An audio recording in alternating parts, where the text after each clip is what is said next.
Assalamualaikum warahmatullahi wabarakatuh. Selamat datang di channel Pejuang Mantri.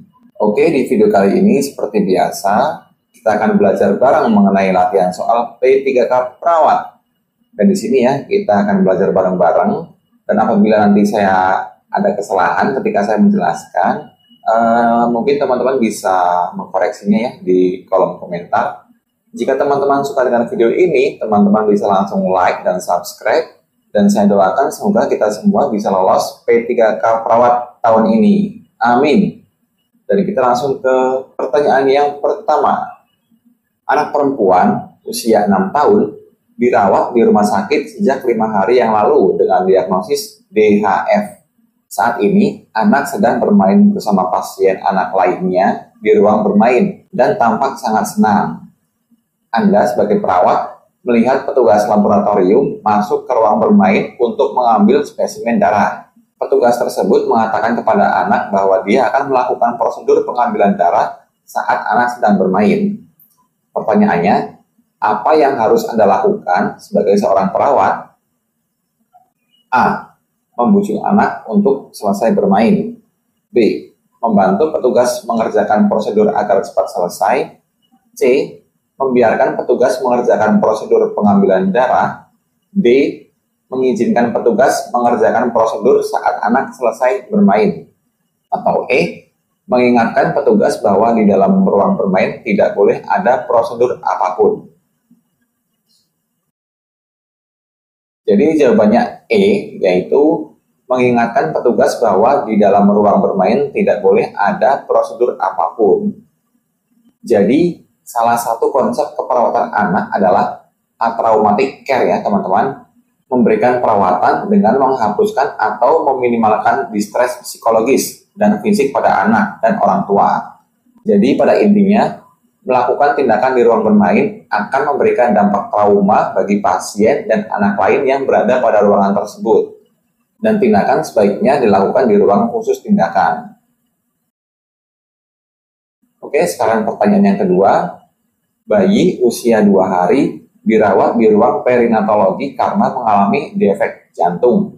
Perawat baru selesai memandikan bayi dan memakaikan pakaian.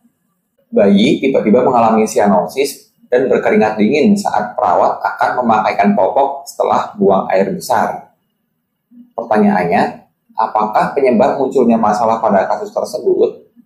A. Memandikan bayi. B. Bayi buang air besar. C. Posisi saat memakaikan popok. D. Suhu air saat memandikan. Atau E. Lama memandikan bayi. Jawabannya B ya teman-teman, bayi buang air besar. Jadi saat bayi BAB, ini akan terjadi manuver falsafa yang menyebabkan serangan hipersianosis. Dan manuver falsafa ini menyebabkan peningkatan tekanan intratorakal. Dan ini menurunkan pengembalian darah ke jantung dan melemahkan nadi. Jadi jawaban yang paling tepat adalah B ya teman-teman, yaitu bayi buang air besar. Soal yang ketiga, balita laki-laki usia 1 tahun datang ke rumah sakit dengan keluhan sakit pada telinga. Balita tampak rewel dan menangis sambil memegang telinganya. Orang tua mengatakan anak mengalami demam sejak 1 minggu yang lalu dan anak tidak mau makan. Dari hasil pemeriksaan menunjukkan adanya otitis media akut atau OMA. Dan pertanyaannya, apakah pengajian yang dapat dilakukan untuk konfirmasi masalah pada kasus di atas? A. Memeriksa tanda vital. B. Memeriksa skala nyeri. C. Memeriksa tanda kekurangan nutrisi. D. Memeriksa riwayat infeksi saluran nafas. Atau E. Memeriksa tanda-tanda gangguan pendengaran. Oke, jawabannya E ya teman-teman, yaitu memeriksa tanda-tanda gangguan pendengaran. Jadi komplikasi yang dapat terjadi pada otitis media akut adalah menurunnya fungsi pendengaran akibat infeksi. Tindakan yang dapat dilakukan untuk mengkaji hal tersebut adalah memeriksa tanda adanya gangguan pendengaran. Jawabannya E ya teman-teman. Oke, soal yang keempat.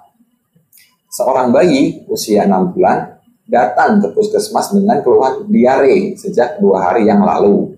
Ibu mengatakan anaknya masih mau minum dan tidak ada muntah. Anak tampak rewel, mata tidak cekung, cubitan di perut kembali lambat. Pada pemeriksaan fisik didapatkan data suhu 37,5 derajat Celcius, frekuensi nafas 38 kali per menit.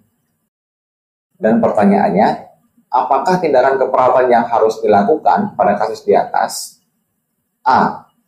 Memberikan obat anti diare. B. Segera merujuk ke rumah sakit. C. Segera memberikan cairan intravena. D. Menganjurkan ibu untuk memberikan ASI lebih sering. Atau E. Menganjurkan ibu segera memberikan oralit selama 3 jam pertama.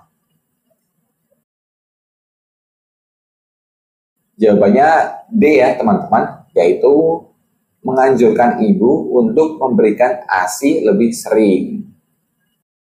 Oke, kita analisa soalnya ya teman-teman. Jadi, ini ada kata-kata ibu mengatakan anaknya masih mau minum dan tidak ada muntah.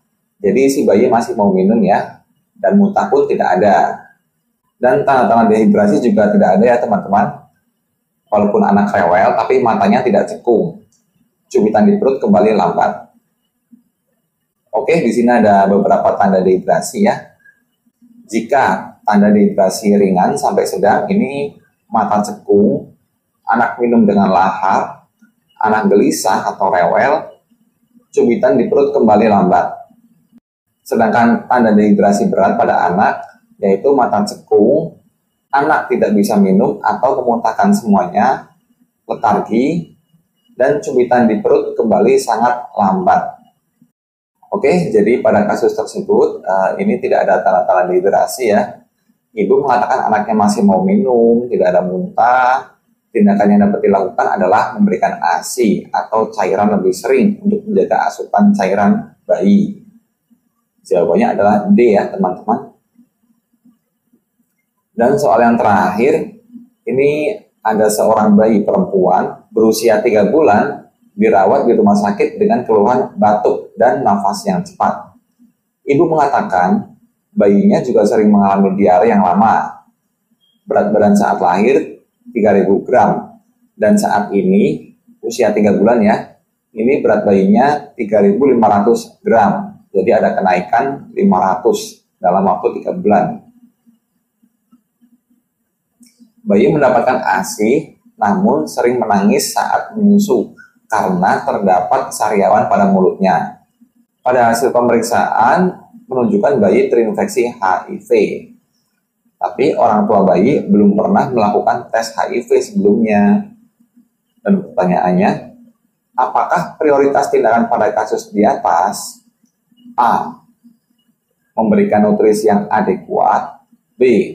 Mencegah infeksi memberat pada bayi. C. Memberikan dukungan pada orang tua. D. Menganjurkan orang tua melakukan tes HIV. Atau E. Melakukan pengukuran pertumbuhan dan perkembangan bayi. Oke, jawabannya B ya teman-teman, yaitu mencegah infeksi memberat pada bayi. Jadi di sini si bayi ini mengalami diare yang lama dan terdapat sariawan pada mulutnya. Berarti ini udah ada tanda-tanda infeksi ya teman-teman, karena bayi udah diare. Dan anak dengan HIV atau AIDS ini akan mengalami disfungsi sistem imun dan rentan terhadap infeksi. Infeksi yang berat dapat berdampak kematian pada bayi, sehingga diperlukan tindakan untuk mencegah infeksi memberat. Jadi jawaban yang paling tepat adalah B ya teman-teman, mencegah infeksi memberat pada bayi. Oke, mungkin cukup sekian ya latihan soal P3K perawat di video kali ini. Nanti di video selanjutnya kita bisa belajar bareng lagi ya teman-teman. Dan jika teman-teman suka dengan video ini, teman-teman bisa like dan langsung subscribe ya teman-teman.